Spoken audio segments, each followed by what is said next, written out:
Hola amigos, bienvenidos a este cuarto módulo del curso de habilidades directivas de CMS Capacita. En este módulo, a través de dos videos, nos vamos a referir fundamentalmente a lo que constituyen los aspectos generales y algunas definiciones un poco más específicas y algunas explicaciones sobre lo que constituye el concepto general de la comunicación no verbal.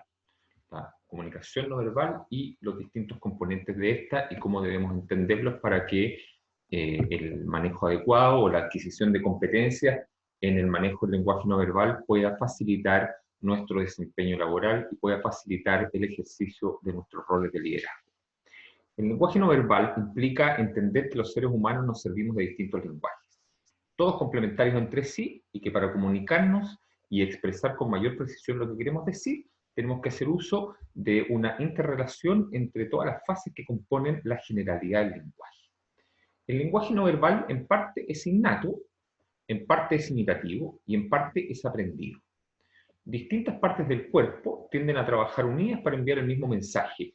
Y en esto voy a insistir sobre algo que les planteaba en un video anterior y también en la clase presencial que tuvimos. Presten mucha atención no solo a los contenidos de lo que yo estoy expresando, no solo al contenido verbal de lo que yo les digo, a la materia de la cual estamos hablando, sino también a cómo lo acompaño con una gestualización que es coherente con lo que yo estoy diciendo.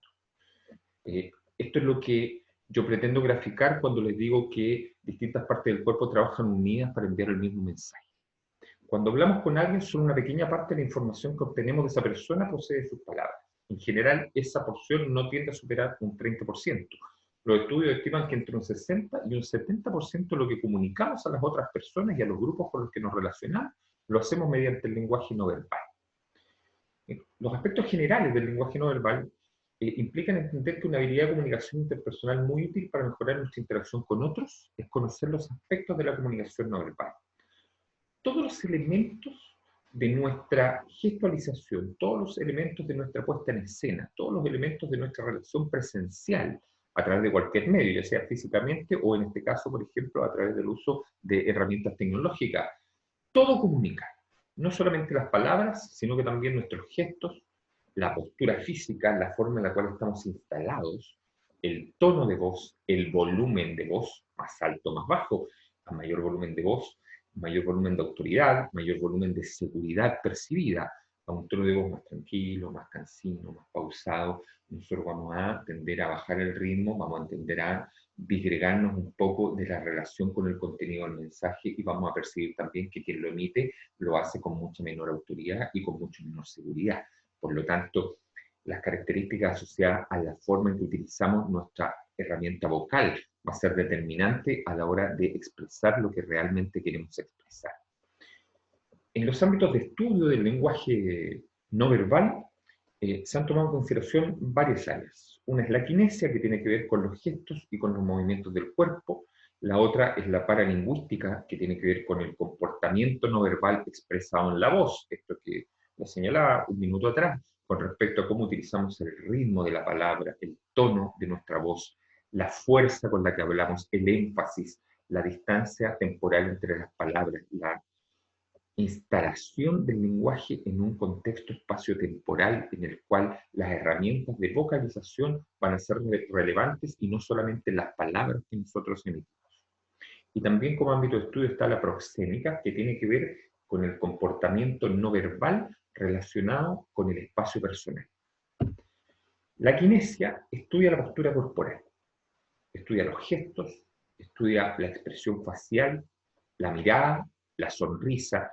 Cada uno de esos elementos constituye una parte que está íntimamente ligada a las otras en relación a la expresión de nuestra corporalidad, a nuestra expresión facial y a la utilización de nuestros gestos.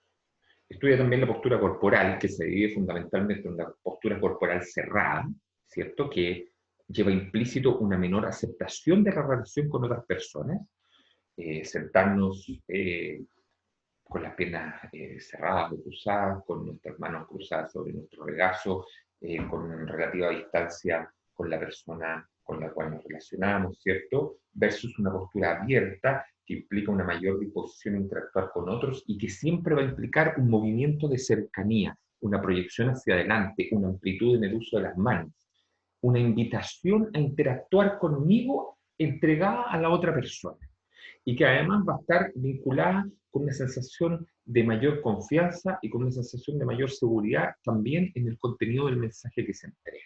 Nos vamos a sentir profundamente más motivados porque nos vamos a sentir afectivamente valorados cuando la persona que nos emite el mensaje tiene una postura corporal abierta. Nos vamos a sentir relajados. Nos va a facilitar nuestra propia comunicación. Y están los gestos, los movimientos del rostro y de las manos con los que expresamos diversos efectos o diversos estados de ánimo.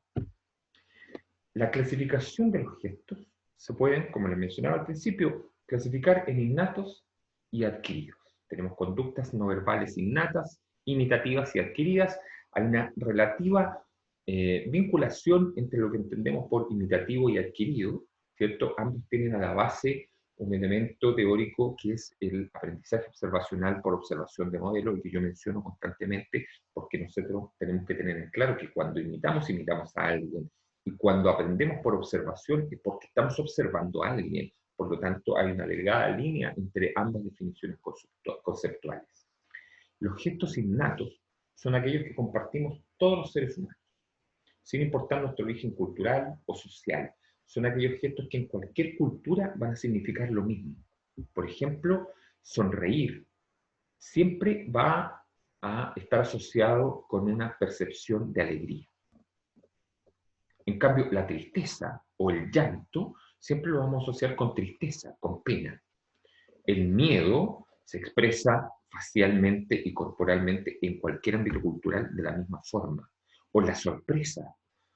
Entonces, esos elementos son innatos. Esos elementos están genéticamente determinados y son iguales en cualquier cultura o en cualquier espacio de interacción social. En cambio, los gestos adquiridos son aquellos que aprendemos por medio de la imitación de los gestos que hacen las personas que nos rodean. Un ejemplo clásico son las diferencias culturales en el saludo. Hay culturas, sobre todo las culturas occidentales, donde los saludos más habituales son saludo de beso o saludo estrechando las manos. Y sobre el capítulo de estrechar las manos vamos a también hablar más adelante sobre ciertos aspectos específicos que nos van a permitir diferenciar en la forma en que realizamos el saludo y en las características físicas, ¿cierto?, de nuestro saludo y de la textura de nuestras manos, de la calidez de nuestras manos, el cómo se pueden obtener ciertas variables de análisis y ciertas percepciones con respecto al individuo que nos está saludando y al mensaje que nos quiere entregar. Como les decía, en el ámbito occidental, saludar de mano es habitual, es común. Mientras menos formal es la interacción, ¿cierto?, más cercanía va a tener el saludo.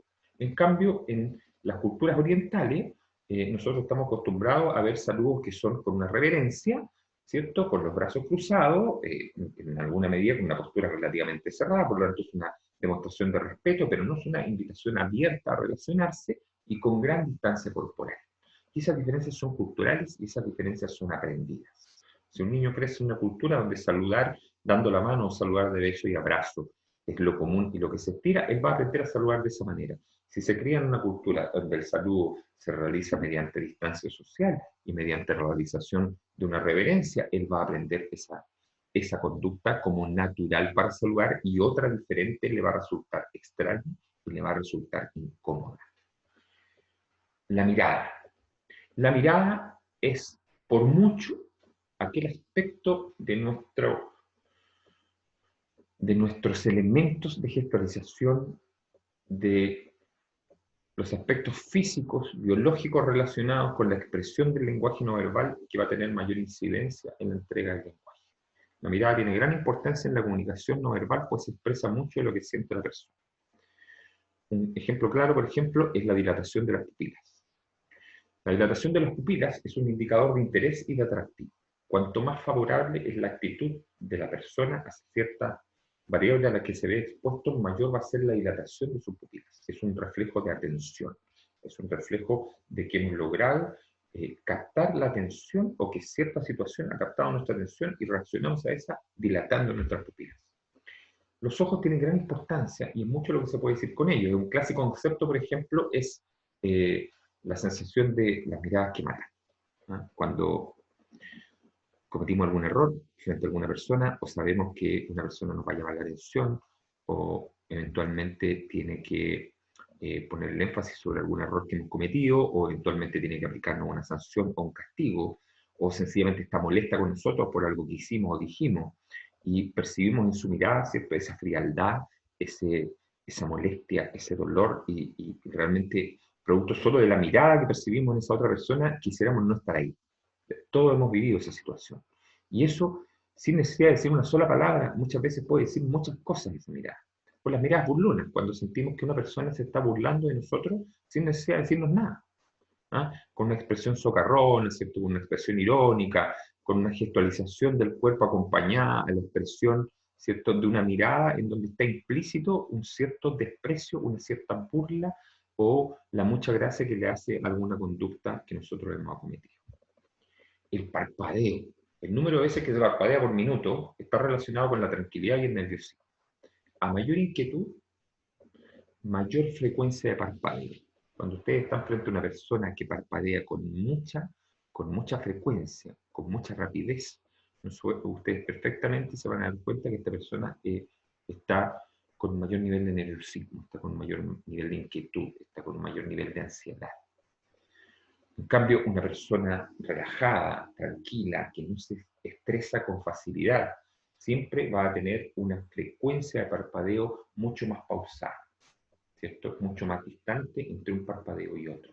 Va a reflejar tranquilidad con la actividad ocular. Y eso es muy fácil de percibir y muy fácil de analizar si ustedes aprenden a reparar en ese gesto en específico y entienden lo que ese gesto, como deben hacerlo con muchos otros, significa. También la frecuencia con la que miramos al otro es un indicador de interés, de agrado o de sinceridad. Evitar la mirada reduce la credibilidad de la fuente o del emisor. O al revés, cuando sentimos que alguien nos mira fijamente y nos incomoda y nosotros somos los que evitamos la mirada. No es que percibamos en que otro nos está evitando, sino que lo hacemos nosotros. ¿Por qué lo hacemos? Porque no queremos establecer contacto con esa persona, no queremos entrar en una interacción con esa persona, o derechamente nos incomoda el hecho de que nos esté mirando fijamente y por lo tanto vamos a evitar esa mirada. De la misma forma, si alguien se dirige a nosotros y nosotros no queremos demostrarle que vamos a prestarle atención a lo que esa persona nos quiere transmitir o nos quiere decir, nosotros lo vamos a evitar en inicio con la mirada y probablemente también con todo el cuerpo. Le vamos a dar vuelta a la espalda. Pero ese darle vuelta a la espalda va a partir por el hecho de que no vamos a fijar nuestros ojos en su mirada. Vamos a ignorar su presencia con todo nuestro lenguaje corporal. De tal manera que la persona entienda que no estamos interesados en establecer una comunicación con él. ¿Cuáles son los significados generales de la comunicación no verbal? La mirada por sí misma puede establecer jerarquías. Es decir, una persona de pronto entra en una sala que está donde se va a realizar una reunión y tú te puedes dar perfectamente cuenta si esa persona es el jefe, es un empleado o es la persona que va a servir el café.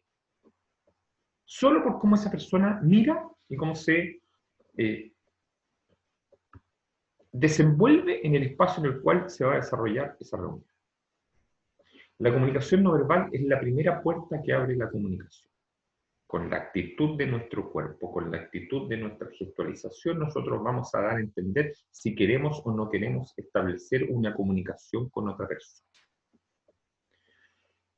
Evadir la mirada siempre va a implicar no desear contacto con otra persona. Con la mirada nos podemos encontrar con otro o nos podemos ocultar de otro mediante el uso que hacemos de nuestros ojos. La sonrisa se utiliza para expresar simpatía, alegría o felicidad. Y en general se entiende la sonrisa como una forma de relajar tensión, ¿cierto? De sentirse descansado, de sentirse agradable. Pero también la sonrisa puede indicar ansiedad, puede indicar inseguridad, e incluso puede indicar hostilidad enmascarada. El clásico concepto, el clásico sentido de la risita nerviosa, ¿cierto? Cuando estamos demasiado tensos y nos reímos, pero en realidad no es que estemos sonriendo o que nos haga gracia alguna cosa, sino que estamos profundamente nerviosos y no logramos hacer ninguna otra cosa más que reír, ¿no? Y nos sudan las manos y nos late más fuerte el corazón. tenemos que lograr entender que el significado de la comunicación no verbal va a implicar la comprensión de una serie de elementos y de una serie de variables que, si nosotros los entendemos apropiadamente, nos van a permitir manejar de mucho mejor forma la interacción dentro de un grupo, y nos van a permitir de mucho mejor forma ejercer los roles que nos corresponden dentro de ese grupo. Y si esos roles son directivos o esos roles son de liderazgo, nos van a permitir, mediante la adecuada utilización de estos recursos, obtener el máximo rendimiento no solo de nosotros mismos, sino también de aquellos con los cuales nos relacionamos y sobre aquellos con los cuales ejercemos un rol directivo o de liderazgo. Con esto cierro este primer video, de tal manera que no se les haga cansativo, y los dejo invitados a inmediatamente continuar con el segundo video con respecto a la temática general de comunicación no verbal.